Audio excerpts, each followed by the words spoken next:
இக்கட்டில் பாதுகாக்கிற தேவன். அல்லேலூயா. இக்கட்டில் பாதுகாக்கிற தேவன். இந்த காலங்களிலே நம்முடைய வாழ்க்கையில சூழ்நிலைகள் எல்லாவற்றிலும் கர்த்தர் நமக்கு பாதுகாப்பாய் இருக்க விரும்புகிறார்.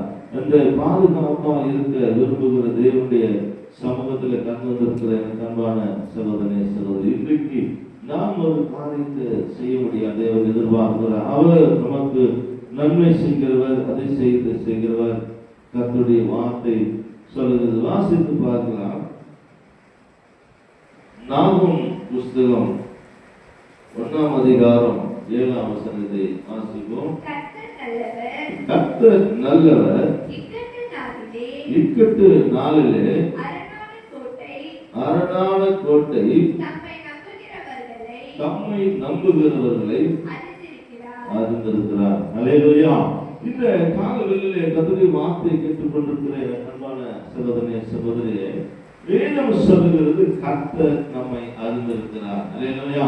தேவன் நம்மை அறிந்திருக்கிறபடினால இக்கட்டு நாளிலே அவர் தம்முடைய ஜனங்களை என்ன செய்கிறார்? பாதுகாக்கிறார், விடுவிக்கிறார். அதிலிருந்து தப்பிக்க வழிகளை உருவாக்கி தருகிறார். தேவனுடைய வார்த்தை சொல்கிறது, இல்லாதவைகளை இருக்கிற மாதிரி அழைக்கிற தெய்வம் நம்முடைய தேவனாகிய கர்த்தர். வானத்தையும் பூமியும் உண்டாக்கின தெய்வம் சொல்லுகிறது, இன்றைக்கு கர்த்தர் நம்மை இக்கட்டிலிருந்து கர்த்தர் பாதுகாக்க விரும்புகிறார். அப்படி சூழ்நிலைகள் மனுஷனாய் வாழ்ந்து கொண்டு எல்லா மனிதருக்கும் ஒவ்வொரு சூழ்நிலைகள் மனிதனை என்ன செய்கிறது? நெருக்க செய்கிறது, பிரச்சனைக்குள்ளே போக செய்கிறது. ஆனாலும் தேவனுடைய வார்த்தை சொல்லுகிறது, கர்த்தர் நல்லவர். அல்லேலூயா. கர்த்தர் நல்லவர் என்பதை என்ன பண்ணுங்க? ருசித்து பாருங்க. அப்படி ருசித்து பார்க்கும்போதுதான் கர்த்தர் விடுதலையாக்க முடியும். அல்லேலூயா. நாம் ஒரு பொருளையும் அல்லது ஒரு காரியத்தையும் நாம் ருசிக்காமல் ஒரு காரியத்தையும் நாம் அதனுடைய டேஸ்ட் சொல்ல முடியாது. அப்படி என்று சொன்னால் இந்த வார்த்தையாக இந்த மன்னாவை நாம் எப்பொழுது ருசிக்கிறோமோ, எப்பொழுது இந்த வார்த்தையினுடைய இருதயத்தில் நம்முடைய வாழ்க்கையில வருகிறதோ, அப்பொழுதுதான் நாம் என்ன செய்ய முடியும்? இந்த வார்த்தை சொல்லுகிறபடி நாம் கேட்கும் போது இந்த வார்த்தையுடைய வாழ்க்கையில மாற்றத்தை கொண்டு வரும். அல்லேலூயா. அப்படி மாற்றத்தை கொண்டு வரப்படுவதுதான் இந்த வார்த்தையுடைய ரகசியங்களை அறிந்து கொள்ள முடியும். இல்லைன்னு சொன்ன ரகசியத்தை அறிந்து கொள்ள முடியாது. இப்பொழுது கர்த்தருடைய வார்த்தை சொல்லுகிறது, கர்த்தர் நல்லவர், அவர் இக்கட்டுகளிலிருந்து கர்த்தர் நம்மை விடுவித்து நம்மை அவர் அறிந்திருக்கிற தேவனாய் இருக்கிறார். அடுத்து வேதம் சொல்லுகிறது, இந்த நாளில நீதிமொழி புஸ்தகம் 7ஆம் அதிகாரம் 2ஆம் வசனத்தை வாசிக்கலாம். நீதிமொழி புஸ்தகம், என் கட்டளைகளையும் என் போதனையும் உன் கண்மணியை போல் காத்துக்கொள். அல்லேலூயா. அல்லேலூயா. வேதம் சொல்லுது, முதலாவது கர்த்தர் இக்கட்டிலிருந்து நம்ம விடுதலையாக்கணும் விரும்பினா, இக்கட்டிலிருந்து நம்ம பாதுகாக்கணும்னு நினைச்சா, இக்கட்டிலிருந்து கர்த்தர் நமக்கு சுகம் தரணும்னு நினைச்சா, நாம் செய்ய வேண்டிய முதல் காரணம் கர்த்தருடைய கட்டளைகளையும் அவருடைய போதனைகளையும் நம்முடைய கண் இமையை போல பாதுகாக்கணும்னு சொல்றாரு. அல்லேலூயா. கண் இமையை ஒரு மனுஷன் என்ன பண்ண மாட்டான்? கெடுக்கோ அல்லது ஒரு எந்த மனுஷனும் அந்த கண் இமையை கெட்டுப்போவதற்கோ அல்ல கண் இமையில கை வைக்க கூட யாருமே என்ன பண்ணுவா? விட மாட்டாங்க. நம்ம கண்ணுக்கிட்ட கையை கொண்டு போனாலும் அப்படியே முடிக்கும், அல்லது கண்ணுக்கு அந்த கையை கொண்டு போனாலும் வேற என்ன பண்ணாலும் என்ன பண்ணுவோம்? நான் முடிக்கொள்வோம். ஆனா கர்த்தருடைய வார்த்தை சொல்லுது, இப்படியா இந்த வார்த்தைக்கு நீ ஜாக்கிரதையா என்ன பண்ணணும்? பாதுகாக்கணும். அல்லேலூயா. அப்படி செய்வாயானால் கர்த்தர் உன்னை பிழைக்க செய்வார். அல்லேலூயா. நம்மை பிழைக்க செய்வார். இந்த வார்த்தை கேட்கிற தம்முடைய பிள்ளைகளை கர்த்தர் பிழைக்க செய்வார். அவர் விடுவிக்கிறது மாத்திரமல்ல, பிழைக்க செய்கிற தேவன் அவர். அல்லேலூயா. வாழ்க்கையில இந்த உலகத்துல எல்லா மனிதருக்கும் தேவைப்படுகிற ஒன்று என்னவென்று சொன்னால் பிழைப்பு. அல்லேலூயா.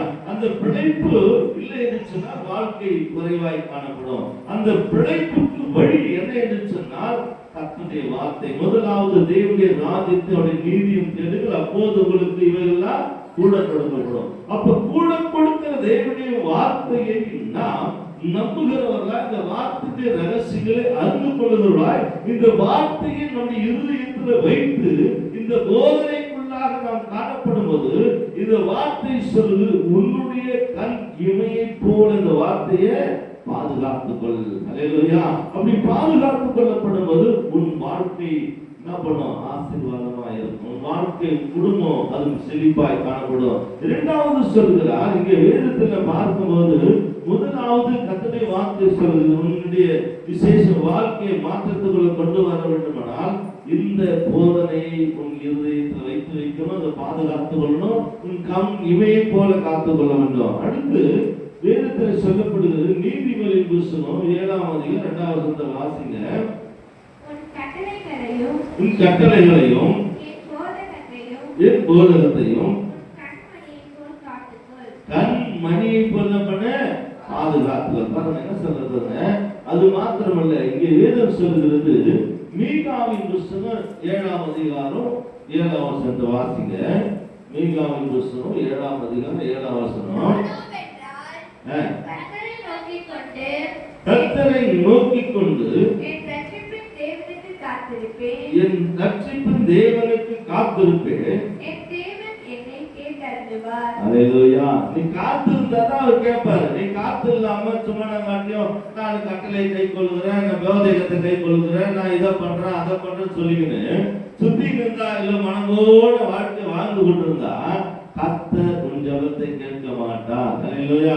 கர்த்தர் உன் ஜெபத்துக்கு பதில் கொடுக்க மாட்டார். பதில் கொடுக்க வேண்டுமானால் நீ கர்த்தருடைய பாதத்துல காத்திருக்க வேண்டும். அன்னால் காத்திருந்தார், தேவனுடைய சமூகத்தில் காத்திருந்தார், வெற்றி பெற்றுக் கொண்டார். இங்கே தானியேல் ஜெபித்தார், கர்த்தருடைய பாதத்திலே காத்திருந்தார். அநேக சூழ்நிலைகளை கர்த்தர் தப்புவித்தார். காத்திருந்ததால் கர்த்தர் தப்புவித்தார். கர்த்தருடைய சிறைசாலையிலே கர்த்தரை நோக்கி துதித்தார்கள், பாதுகாத்து காத்து கொண்டிருந்தார்கள். சிறைசாலை கதவுகளை கர்த்தர் உடைத்தார். உடைக்க செய்கிற தேவன், தகர்த்த செய்கிற தேவன், ஜெபத்தை கேட்கிற தேவன், அவர் சிங்கத்தின் கவியிலிருந்து தப்புவிக்கிற தேவன், நெருப்பின் கதையிலிருந்து கர்த்தர் தப்புவிக்கிறார். நெருப்பின் பாதை.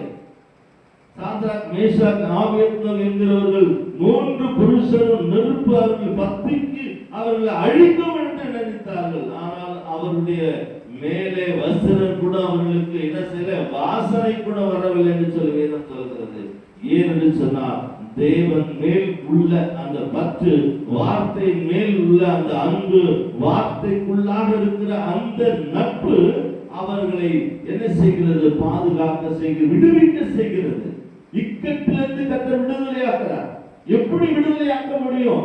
வார்த்தைக்குள்ள இருந்தா, வார்த்தை உனக்குள்ள இருந்தா தன் இமையை போல பாதுகாத்துக் கொள்வாய் என்று சொன்னார்.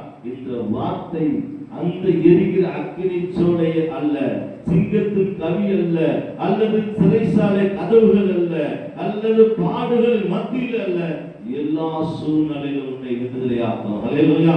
எல்லா சூழ்நிலை, எல்லா வேளையிலும் நம்மை விடுதலையாக்கி நம்முடைய வாழ்க்கையிலே மாற்றத்தை கொண்டு வரும். அதுதான் தேவனுடைய வார்த்தை. அடுத்து வேதம் சொல்கிறது, சங்கீதங்களின் புத்தகம் 119ஆம் சங்கீதம்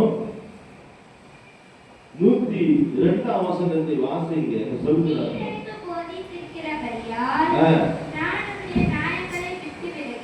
நான் உன்னுடைய நியாயங்களை என்ன பண்ண மாட்டேன், விட்டு விலக மாட்டேன், போதனையை விட்டு விலக மாட்டேன். இரண்டாவது சொல்றாரு, அடுத்த வசனம் வாசிங்க. உம்முடைய வார்த்தைகள் என் நாவுக்கு எவ்வளவு இனிமையானவைகள், என் வாய்க்கு தேனிலும் மதுரமாய் இருக்கும். எவ்வளவு பெரிய காரியம் பாருங்க. கர்த்தருடைய வார்த்தை சொல்கிறது. 4ஆம் வசனம், அடுத்த வசனம் வாசிங்க. உம்முடைய கட்டளைகளால் உணர்வடைந்து ஆதலால் எல்லா பொய் வழிகளையும் என்ன பண்றேன், வெறுக்கிறேன். எனக்கு பிரச்சனை வருது, ஆனாலும் நான் அவைகளிலிருந்து வெறுத்து அவைகளை வெளியேற விரும்புகிறேன். நீ என்னைக்கு கர்த்தருடைய வழிகளுக்குள்ள நீ வரும்போது உனக்குள்ள இருந்த சூழ்நிலைகள் தானா மாறும். அல்லேலூயா. மாறாதது எதுவுமே இல்லை. கர்த்தருடைய வார்த்தை சொல்லுது, சத்தியத்தை அறிவிக்க சத்தியமுள்ள விடுதலையாக்கும். சத்தியத்தை அறிஞ்சாதான் விடுதலையாக்கும். சத்தியத்தை அறியாத ஒரு நாள் என்ன கிடைக்காது, விடுதலை கிடைக்காது. கண் இமையை போல இந்த வார்த்தை, இந்த பொக்கிஷம் நீங்க பார்த்து, இது விலையேற பெற்ற பொக்கிஷம். இந்த விலையேற பெற்ற பொக்கிஷத்தை உன் கண் இமையை போல பாதுகாத்தினா இது என்ன செய்யும் தெரியுமா? உன்னை உயர கொண்டு போய் மேன்மையாய் நிறுத்தும். அல்லேலூயா. உன்னை பாதுகாக்கும், உன்னை சுகம் தரும், நன்மை செய்யும், அது செய்யும், இக்கட்டுல உனக்கு துணையா இருக்கும். அல்லேலூயா. இப்படிப்பட்டதான வார்த்தை நம்புகிற நீங்களும் நானும் இன்னைக்கு ஒரு தீர்மானம் பண்ணணும். ஒருவேளை 8 மாதங்கள் கழிந்து விட்டது, இந்த 9வது மாதத்துல பிறந்திருக்கிற இந்த நாளில் நான் என்ன செய்வேன்னு சொல்லி நீ நினைத்திருப்பாயா? இன்றைக்கு நாம் ஒரு காரியத்தை உணர வேண்டும். கர்த்தருக்கு நல்லவர். அல்லேலூயா. கர்த்தர் நல்லவர், என்னை இக்கட்டுல விடுவிக்கிறவர். வார்த்தை எனக்குள்ள இருந்தா நான் என்ன செய்வேன்? என்னுடைய வழிகள் எல்லாம் அவர் என்னை பாதுகாத்துக் கொள்வார். அவர் சூழ்நிலை அறிந்திருக்கிறார். ஆனபடினால என் வாழ்க்கையில வருகிற அத்தனையும் கர்த்தர் மாற்றத்துக்களை கொண்டு வருவார். அல்லேலூயா. இன்னைக்கு ஒரு தீர்மானம். அப்படியே நாம் அவருடைய வார்த்தை கேட்ட எழுந்து நின்று நம் கர்த்தருடைய சமூகத்தில் ஒப்பு கொடுப்போம். இந்த நாளில கர்த்தர் நல்லவர். அவர் இக்கட்டு நாளில் அறிந்திருக்கிறபடினால இக்கட்டு நாளிலே அவர் எனக்கு என்ன செய்வார்? விடுதலை கொடுப்பார், சுகம் கொடுப்பார், நன்மை செய்வார், அதிசயம் செய்வார். பாதிப்பு வரும்போது, பிரச்சனை வரும்போது எனக்கு அவர் போதுமானவராய் இருக்கிற தெய்வமாய் இருக்கிறார் என்று சொல்லி இன்னைக்கு நான் ஒப்பு கொடுப்போம். ஹல்லேலூயா, ஹல்லேலூயா. நன்றியோடு நன்றியோடு நாங்கள் உம்மை துதிக்கிறோம் ஆண்டவர். இந்த வார்த்தை கேட்டு ஒவ்வொரு குடும்பங்களுக்காய், இந்த ஒளிபெருக்கி மூலமாய் கேட்கிற ஒவ்வொரு குடும்பங்களுக்காய் ஆண்டவரே, இந்த வார்த்தையை கேட்டுக்கொண்டு பிள்ளைகளுக்காய் இந்த பாதத்துல வருகிறோம் ஆண்டவரே. இந்த வார்த்தை சொல்லுகிறதுமாக கர்த்தர் நல்லவர். அவர் நிச்சயமா இக்கட்டு நாளில, பிரச்சனை நாளில, சூழ்நிலை நேரத்துல கர்த்தர் எனக்கு பாதுகாப்பை அறிந்திருக்கிறபடினால அவர் என்னை பாதுகாப்பு தருவார். எவரை வேதம் சொல்லுகிறவனை நம்மை பாதுகாத்துக் கொள்ள வேண்டுமானால் இந்த வார்த்தையை உன் கண் இமையை போல நீ பாதுகாத்துக் கொள்வேனா? இந்த வார்த்தை உன் வாழ்க்கையில ஜெயத்தை, விடுதலை, ஆசீர்வாதத்தை கட்டளிடும் என்று சொல்லி இன்றைக்கு நாம் நம்முடைய வாழ்க்கையில் ஒரு விஷயம் ஒப்பு கொடுப்போம். அல்லேலூயா. அறிவாக்க நிரல் அறிவா நிரல் அறிவா லபா லபா லபா. அல்லேலூயா. போதுமானவரே நமக்கு நன்றி செலுத்துகிறோம். உண்மை உள்ளவரே நமக்கு நன்றி செலுத்துகிறோம். அதிசயங்களின் தெய்வமே நாங்கள் நமக்கு நன்றி செலுத்துகிறோம். அல்லேலூயா. அறிவா நிரல் அறிவாக்க நிரல் அறிவா லபா லபா லபா. Hallelujah, hallelujah, hallelujah. Oh, praise Jesus, hallelujah. உமக்கு மகிமை தருகிறோம், உம்மில்தான் மகிழ்ச்சி அடைகிறோம். உமக்கு மகிமை தருகிறோம், உம்மில்தான் மகிழ்ச்சி அடைகிறோம்.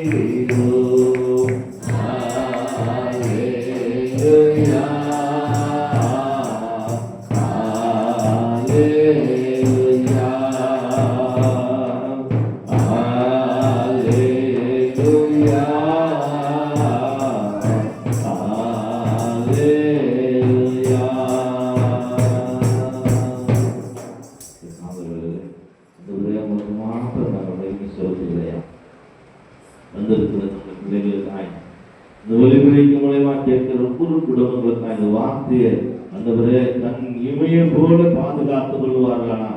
இக்கட்டு நாளில நீங்க விடுதலையாக்குற தெய்வம் என்பதை அந்த வார்த்தை சொல்கிறது. இக்கட்டு நாளில் உன்னை விடுதலையாக்க, இக்கட்டு நாளை பாதுகாப்பு தருவேன், உன்னுடைய வாழ்க்கையில நன்மை செய்வேன் என்று சொல்லிருக்க இந்த வார்த்தை ஆண்டவரே பொக்கிஷத்தை காட்டிலும் விலையேறப்பட்ட இந்த உலகத்துல விலை மதிக்க முடியாத ஒரு பெரிய பொக்கிஷத்தை ஆண்டவருடைய கரங்களை கொடுத்திருக்கு. இதை கேட்கிற, இதை வாசிக்கிற, காத்துக் கொள்ளுகிற பிள்ளைகளை ஆண்டவரை பாதுகாக்கிற, விடுதலையாக்கிற, ஜெயம் கொடுக்கிற, நன்மை செய்கிற, ஆசீர்வதிக்கிற தெய்வம் ஆண்டவரை இந்த வார்த்தையுடைய கருத்துல ஒப்புகளுக்கு செபிக்கிறோம்.